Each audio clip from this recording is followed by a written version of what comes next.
का एक बार स्मरण कर लिया जाए।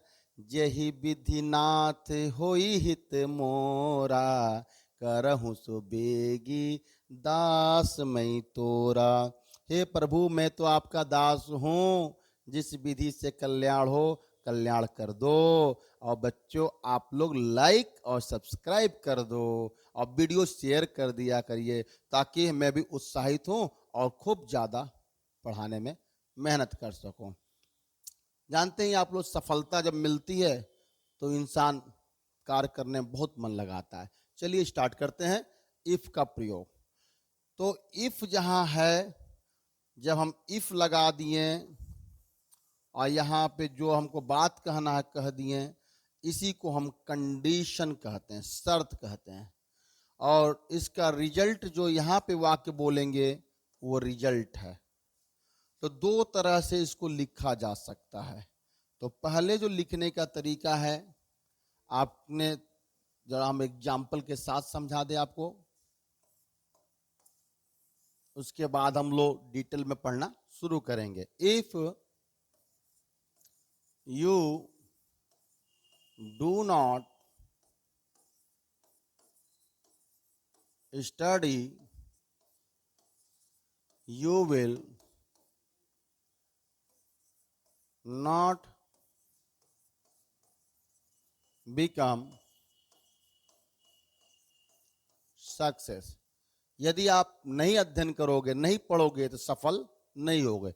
एक तो तरीका यह लिखने का है कि कंडीशनल वाक्य को इफ यू डोंट स्टडी, यदि आप नहीं पढ़ते हो, ये कंडीशन, ये शर्त है, इसको पहले लिखोगे और तुमको रिजल्ट क्या मिलने वाला है, you will not become success, आप सफल नहीं होगे। तो ये शर्त वाला वाक्य अगर पहले लिखते हैं, इफ वाला वाक्य, और बाद में रिजल्ट वाला वाक्य लिखते हैं, तो आपको यहाँ कामा लगाना अनिवार्य है।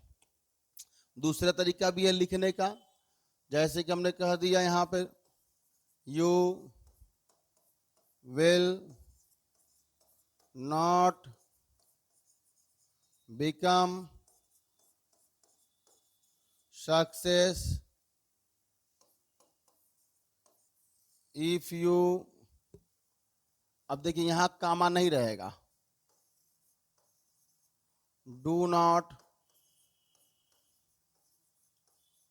स्टडी। तो इस वाले वाक्य में पहले हमने क्या किया, you will not become success, ये रिजल्ट जो है वो हमने पहले बता दिया, परिणाम को हमने पहले बता दिया, you will not become success. और इफ जो है इसको हम बीच में लगाया एज ए कंजक्शन, तो यहां पे हमको कामा लगाने की जरूरत नहीं पड़ेगी।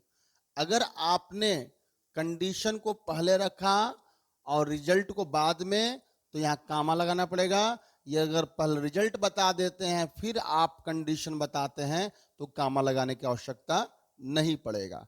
तो चलिए अब हम लोग अपना स्टडी करना प्रारंभ करते हैं। तो देखिए, इफ में तीन तरह का कंडीशन आपको मिलेगा। पहला कंडीशन ऐसा रहेगा कि रियल चीज है, रियल है, रियलिटी। पहला क्या होगा, रियलिटी होगा भाई।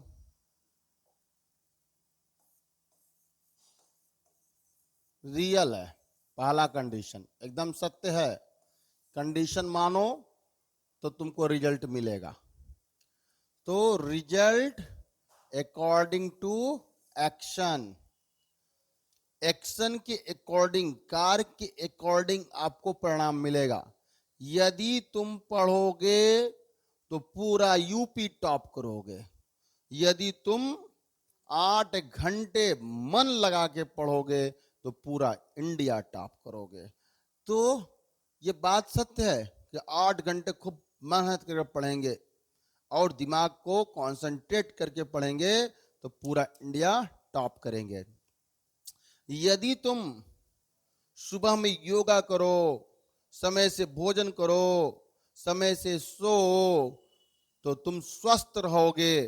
तो कंडीशन जो रखा गया, जो शर्त रखा गया, समय से खाओ, समय से सो, समय से योगा करो, तो तुम स्वस्थ रहोगे। ये तीन कंडीशन अगर आप फॉलो करते हैं तो आप स्वस्थ रहेंगे।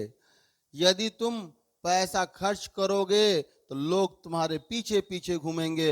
यह बात सत्य है कि आप पैसा खर्च करोगे तो लोग पीछे पीछे घूमेंगे। तो इस तरह का कंडीशन हम लोग पहला जो हम लोग पढ़ेंगे रियल कंडीशन है, इस नियम से पढ़ेंगे। अभी हम नियम की व्याख्या करेंगे कैसे ये बनाया जाता है सेंटेंस। दूसरा है इम्पॉसिबल बट यू इमेजिन, ये असंभव है लेकिन आप कल्पना करते हो। यदि मैं परा होता, अच्छा परी, यदि मैं परी होती तो आकाश में उड़ती। ना आप परी बन सकते हैं ना आकाश में उड़ सकते हैं। यदि मैं प्राइम मिनिस्टर होता तो सारा करप्शन खत्म कर देता। ना प्राइम मिनिस्टर हैं, भाई बन सकते हैं ये तो उम्मीद है, लेकिन बहुत एक कल्पना कर रहे हैं। मैं होता, मैं नहीं बन सकता, मैं अपने लाइफ के लिए मैं कल्पना कर रहा हूं।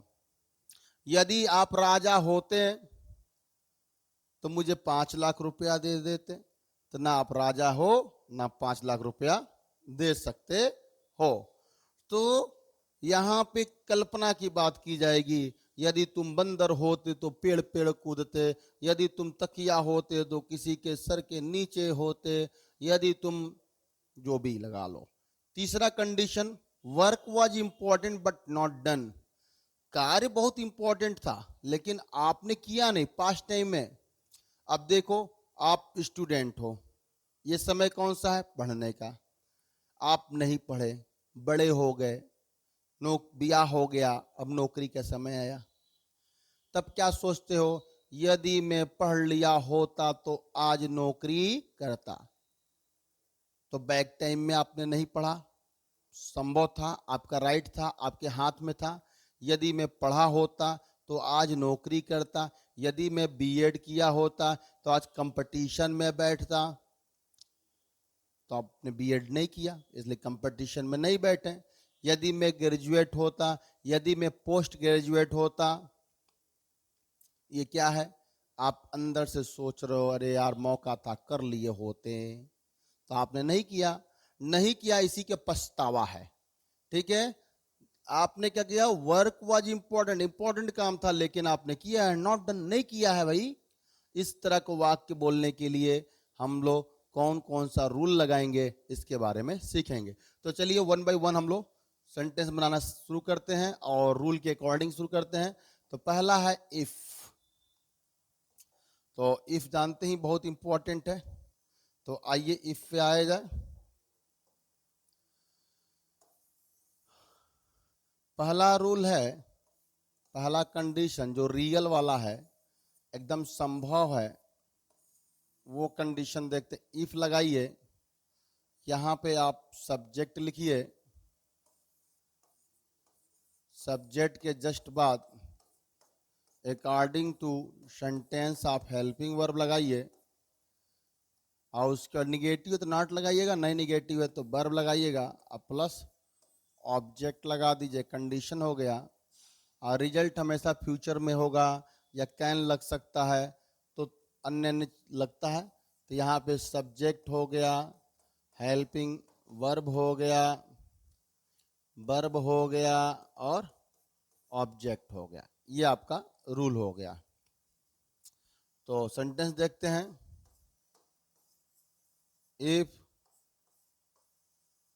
इफ यू, यदि आप,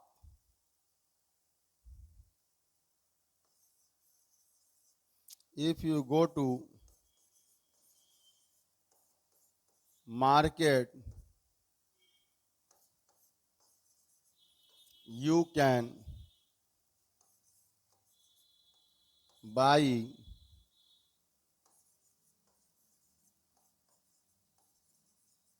vegetable। यदि तुम बाजार जाते तो सब्जी खरीद सकते। यदि तुम बाजार जाओगे तो सब्जी खरीद लोगे। If you go market you can purchase vegetable. यदि तुम सुबह उठोगे, if you get up, get up in morning, you will go in park for yoga. यदि तुम उठोगे तो तुम पार्क में योगा के लिए जाओगे। तो आप एक सेंटेंस हम बोल रहे हैं, थोड़ा कई बच्चों का हिंदी से इंग्लिश में ट्रांसलेट बनाते हैं तो थोड़ा उनको कंफ्यूजन होता है। जरा हिंदी देखिए, दोनों में गा गेगी आ रहा है। यदि तुम सुबह में उठोगे, तुम पार्क में योग के लिए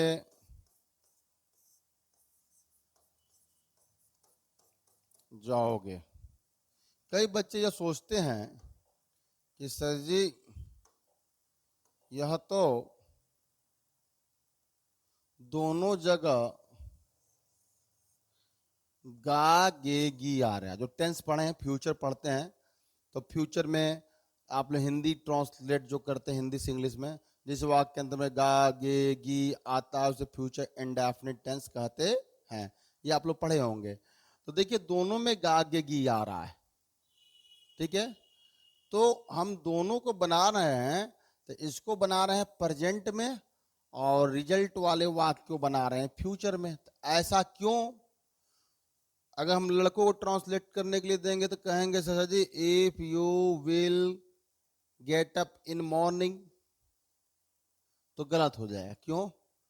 क्योंकि यहां जो एक्शन है, जो शर्त है, जो वास्तविकता है, ये करोगे, ये करोगे का मतलब जिस भी टाइम की बात करेंगे वो उस कार्य के लिए क्या हो जाएगा? Action result. रिजल्ट के लिए एक्शन क्या होता है? प्रेजेंट होता है। रिजल्ट के लिए एक्शन क्या है? प्रेजेंट है। मतलब जो भी रिजल्ट मिला है वो प्रेजेंट में करोगे तो ही फ्यूचर में मिलेगा। यदि तुम खाओगे, इफ यू एट, मतलब इस टाइम, तो योर स्टमक विल सेटिस्फाई, आपका पेट भरेगा। पेट भरेगा आने वाले समय में, लेकिन प्रेजेंट टाइम में क्या करना पड़ेगा? If you ate, if you give me party, present time, I will give you 5,000। यदि पार्टी दोगे तो 5,000 रुपया देंगे। तो प्रेजेंट में क्या करना पड़ेगा? पार्टी। तो फ्यूचर में क्या मिलेगा? 5,000 रुपया मिलेगा। आई होप रिजल्ट के लिए एक्शन हमेशा क्या होता है? प्रेजेंट में होता है। इसलिए इसको हमने प्रेजेंट बनाया और रिजल्ट को फ्यूचर में या can say according to condition यहां पे बनेगा। तो आपने क्या देखा? जो रियल था, जो पॉसिबल था, उसके लिए आप लोगों ने पढ़ा। अब किसके बारे में पढ़ने जा रहे हैं? कल्पना करेंगे, इमेजिन करेंगे, सपोजिंग करेंगे। तो कैसे करेंगे? तो इसका रूल देखिए सपोजिंग वाले का। सबसे पहले इफ लिखेंगे। एक बात याद रखना होगा, परमानेंट आपको, यहां पे सिंगुलर सब्जेक्ट अगर है तो हेल्पिंग वर्ब आपका प्लूरल होगा। सब्जेक्ट के विपरीत बिहेव किसका होता है? आपका हेल्पिंग वर्ब का होगा। सिंगुलर सब्जेक्ट है तो हेल्पिंग वर्ब कैसा रहेगा? प्लूरल रहेगा। जैसे कि सी के साथ वाज लगता है लेकिन यहां वर हो गया। ही के साथ वाज लगता है लेकिन यहां वर हो गया। आई के साथ वाज लगता है लेकिन यहां वर हो गया। दे के साथ यहां पे वाज वर लगता है लेकिन हो क्या गया? वाज। यू के साथ वर लगता है लेकिन हो क्या जाएगा? वाज। तो आप क्या देख रहे हैं? जहां सिंगुलर सब्जेक्ट है वहां पे प्लूरल हेल्पिंग वर्ब। देखिए singular subject, plural helping verb, singular subject, plural helping verb. यहाँ पे plural subject, singular helping verb, plural subject, singular helping verb. अर्थात जब इमेजिन करेंगे तो हेल्पिंग वर्ब भी बदल देंगे, सिंगुलर को प्लूरल, प्लूरल को सिंगुलर कर देंगे। आई होप आप समझ गए होंगे। तो आगे देखते हैं हम लोग फटाफट रूल को। देखो थोड़ा टाइम तो लगेगा, लेकिन बेसिक कॉन्सेप्ट के साथ समझना है तो थोड़ा टाइम तो देना पड़ेगा ना। तो यहाँ सब्जेक्ट हो जाएगा, सब्जेक्ट के बाद helping verb according to subject, फिर वर्ब आएगा, फिर ऑब्जेक्ट आएगा, जस्ट कामा लगा दीजिए, फिर सब्जेक्ट लिखिएगा। सब्जेक्ट के बाद यहाँ वुड लगेगा, कल्प जो यहाँ पर रिजल्ट की बात करेंगे कल्पना में, यहाँ वुड लगेगा, वर्ब लगेगा और ऑब्जेक्ट लगेगा। ठीक है। अब वर्ब का कौन सा फॉर्म लगेगा, तो भाई यहाँ पे अकॉर्डिंग टू सब आपका हेल्पिंग वर्ब है, और यहाँ वुड के बाद तो वर्ब का फर्स्ट फॉर्म लगेगा, ये तो कंफर्म है। ओके। जैसे एग्जांपल देते हैं, यदि मैं राजा होता, if I were a king, I would, I would क्या करता भैया, रूल ऑन एवरीबॉडी। यदि मैं राजा होता तो सब पर क्या करता, रूल करता, शासन करता। न राजा हूं, न आप पे मैं शासन करता हूं, ये कल्पना की बात है। If I were pillow, I would under your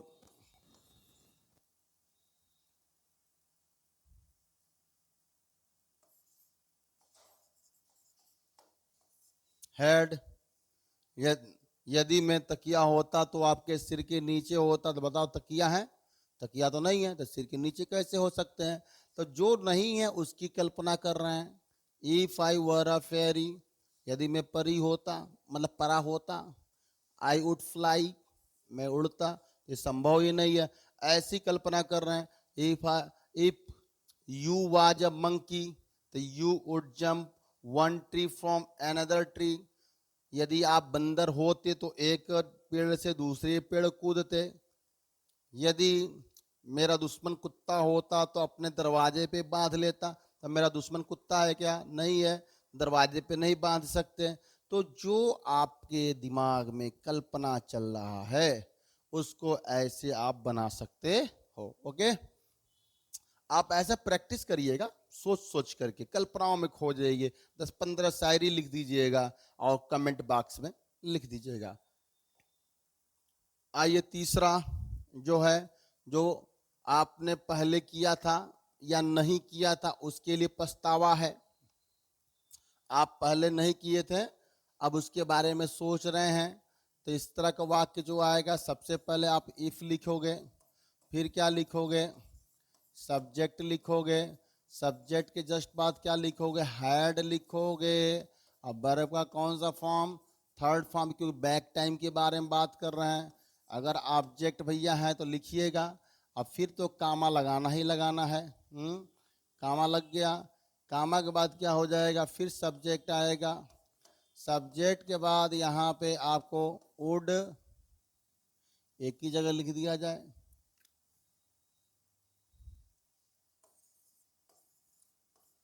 would have लगाएंगे। देखिए वुड हैव प्लस वर्ब का third form plus object. Okay. तो यदि मैं पढ़ा होता, if I had studied, I would have, I would have done job in railway,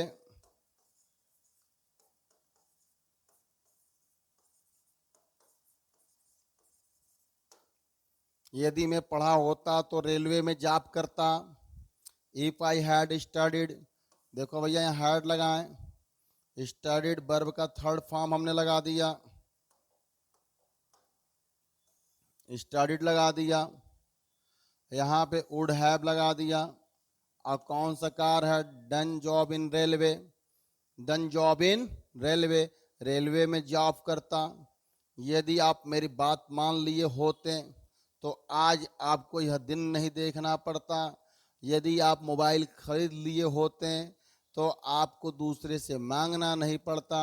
यदि आप नेट भरवा लिए होते तो आज आपको नेट पे पिक्चर देखने के लिए दूसरे के मोबाइल में झांकना नहीं पड़ता। यदि आप YouTube पे पढ़ लिए होते तो आज आपको परेशान नहीं होना पड़ता।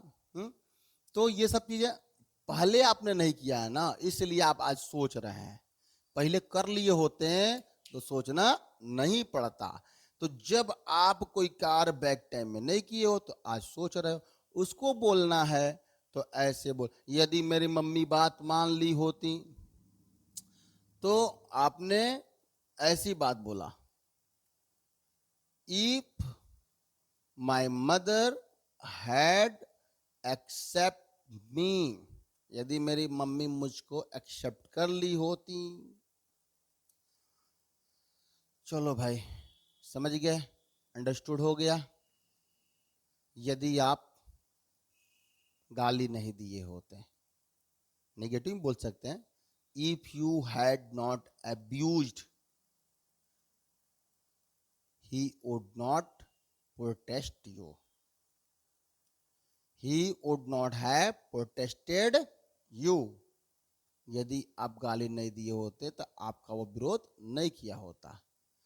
यदि आप सांप्रदायिक दंगा का सपोर्ट नहीं किए होते तो मैं आप पे शक नहीं करता। If you had not supported communal riots I would not have doubt on you. तो ये आपका बन जाएगा वाक्य। आई होप आप लोग ज्यादा प्रैक्टिस करिएगा, हिंदी में लिख लीजिएगा, इंग्लिश ट्रांसलेट करिएगा, फिर इंग्लिश में ही सोचना शुरू कर दीजिएगा, कोई प्रॉब्लम नहीं। तो चलिए फटाफट हम लोग देखते हैं क्या क्या पढ़े, एक बार देखते हुए चलते हैं। चलिए भाई, अब तो ये आप देख लिए इफ का प्रयोग। तो इफ के बाद एक प्रयोग और आता है, उसका नाम क्या है, अनलेस। कहाँ गया भाई अनलेस का प्रयोग, देखिए तो कहीं लिखा हुआ था।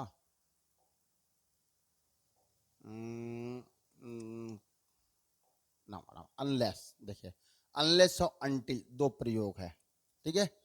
तो अनलेस का प्रयोग कहाँ करते हैं, अनलेस का प्रयोग जो होता है वर्क कंडीशन के लिए होता है, और अनटिल का प्रयोग जो होता है वो टाइम कंडीशन के लिए होता है। तो अनलेस और अनटिल, तो अनलेस और अनटिल में क्या डिफरेंस है ये हम लोग देखेंगे। लेकिन थोड़ा हमको क्यों अनटिल का स्पेलिंग TIL होता ना, TIL क्या मैंने लिख दिया यार, TILL वाला सोच रहे थे। ओके, देखिए अनलेस और अनटिल, अनटिल का मीनिंग जो है वो आपका टाइम के लिए प्रयोग करते हैं, अनलेस और अनटिल। तो स्टार्ट करें, ये वर्क कंडीशन क्या है और टाइम कंडीशन क्या है। जब तक ठंडा पड़ेगा मैं स्वेटर पहनूंगा, जब तक गर्मी पड़ेगा मैं बाहर सोऊंगा। गर्मी पड़ने का शर्त है, जब तक पड़ेगा तब तक मैं कहाँ सो रहा हूं, बाहर। ये किसकी बात हो रही है, वर्क का। अब समय के लिए आ जाइए, अनटिल माई डेथ, जब तक मेरी मौत ना हो जाए, आई विल टीच, मैं पढ़ाऊंगा, I will teach until my death, मैं मरते दम तक पढ़ाऊंगा। अंडरस्टूड? मतलब यहां टाइम की बात हो रही है, until death, the time period of my death, मरते दम तक मैं तुम्हारा पीछा नहीं छोड़ूंगा। Until death I will follow you, जब तक मैं मर ना जाऊं तब तक फॉलो करूंगा, या जब तक मैं मर ना जाऊं तब तक मैं आपके पीछे रहूंगा। ठीक है, तो अब स्टार्ट किया जाए। पहला प्रयोग है अनलेस का।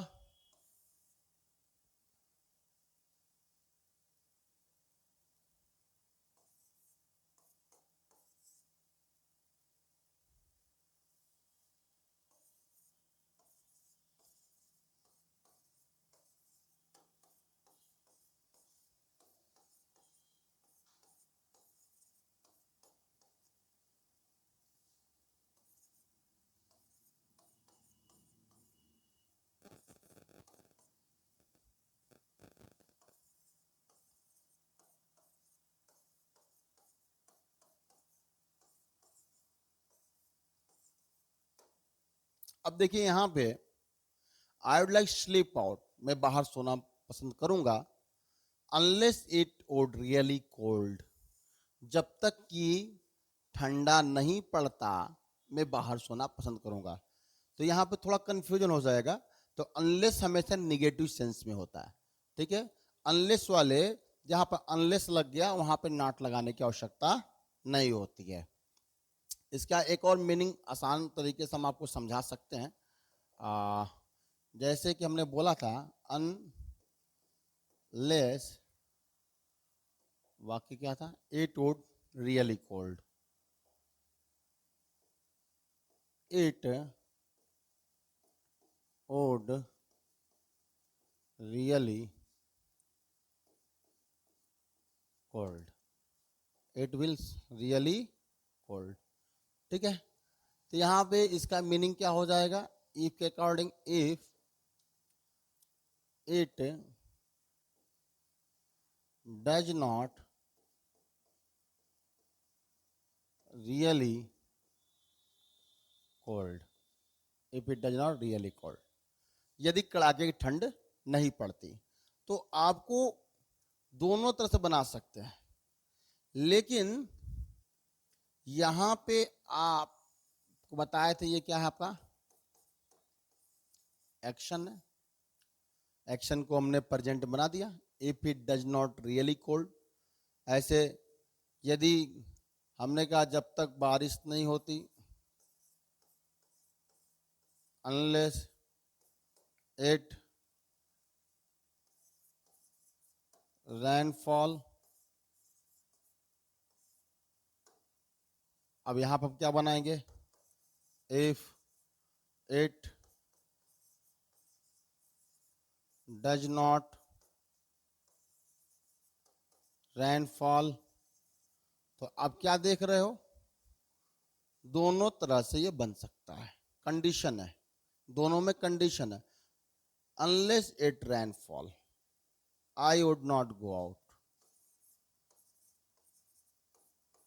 वुड नॉट गो आउट, जब तक बारिश नहीं होगी मैं बाहर नहीं जाऊंगा।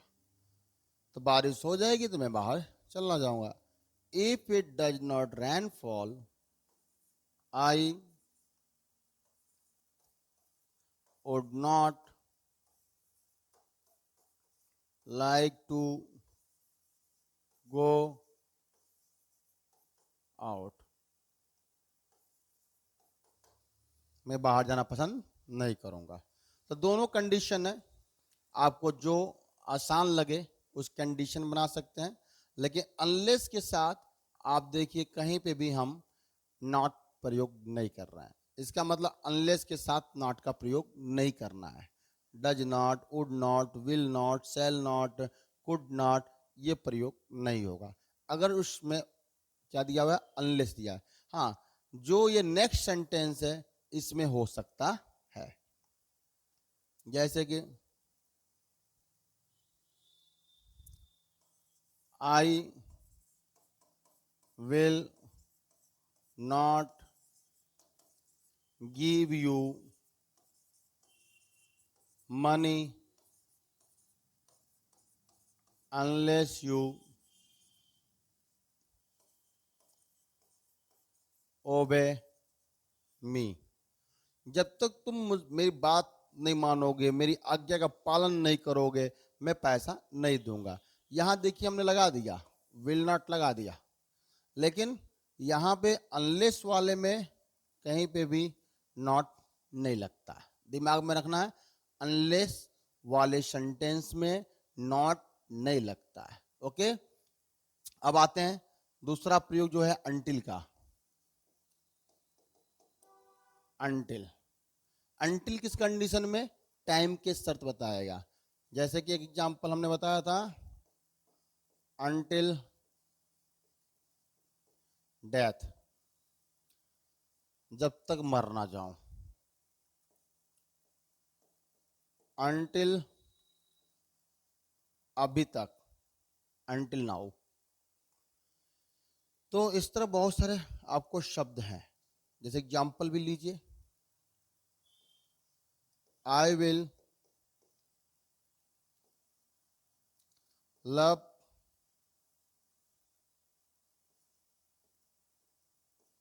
गीता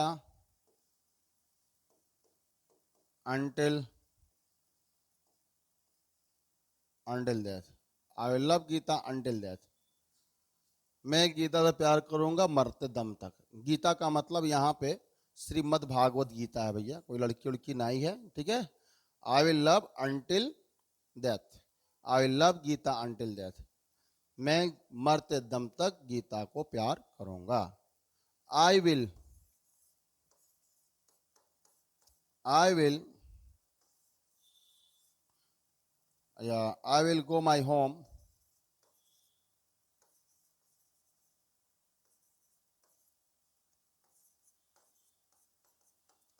until my death, मरते दम तक मैं गांव जाऊंगा या घर जाऊंगा। आई will go home my home, मैं अपने घर जाऊंगा, अंटिल माई डेथ, जब तक मर ना जाऊं, अर्थात मरते दम तक मैं अपने घर पर जाऊंगा, ठीक है। I will talk with my friend until death, मैं मरते दम तक अपने दोस्त से बातें करूंगा। ये तो हो गया। अब दूसरा एक और भी कुछ एग्जाम्पल देख लीजिए। You don't close shop until I back, जब तक मैं वापस ना आ जाऊं दुकान मत बंद करना। टाइम है ना, समय आएंगे तो दुकान बंद कर दीजिए, ठीक है। तो जो भी यहां वाक्य देख रहे हैं until से, उसमें भी कहीं नॉट का प्रयोग नहीं है। अनलेस वाले वाक्य में भी नॉट का प्रयोग नहीं है। इसका मतलब इस तरह के जो बातें हैं अनलेस अनटिल, उसमें नॉट नहीं लगेगा।